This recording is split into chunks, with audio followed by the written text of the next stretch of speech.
قرآن کیا کہتا ہے؟ طیب مردوں کے لیے طیب عورتیں، خبیث مردوں کے لیے خبیث عورتیں۔ اے جوان، شادی کے مقصد کو سمجھ۔ یہ نہیں مولانا میرا دل آ گیا ہے۔ دل کیا ہوتا ہے؟ 2 دن میں تیرا جنون اتر جائے گا۔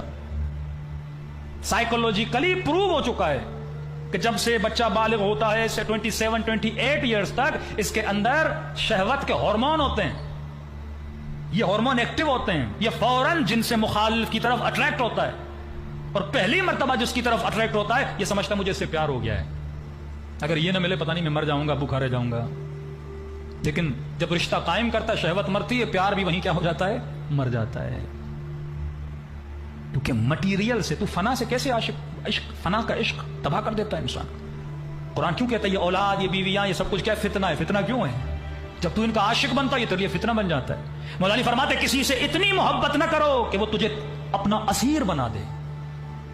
بعض اوقات میں والدین کو دیکھتا ہوں بچوں کے قیدی ہوتے ہیں، شوہر بیوی کا قیدی، بیوی شوہر کی قیدی۔ تو اگر اس عورت سے محبت بھی کر رہا ہے اللہ کی خاطر محبت کرو۔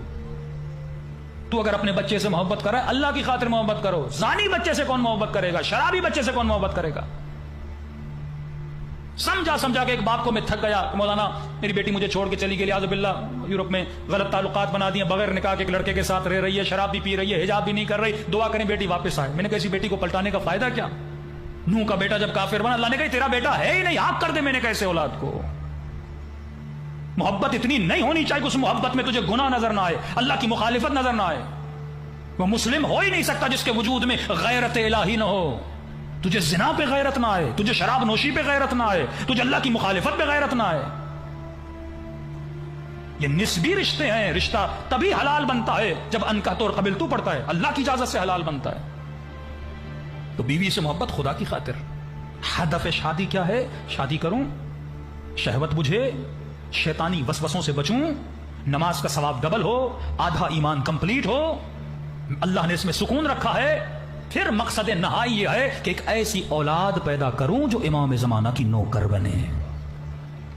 یہ ہدف شادی ہے، ہدف ازدواج ہے۔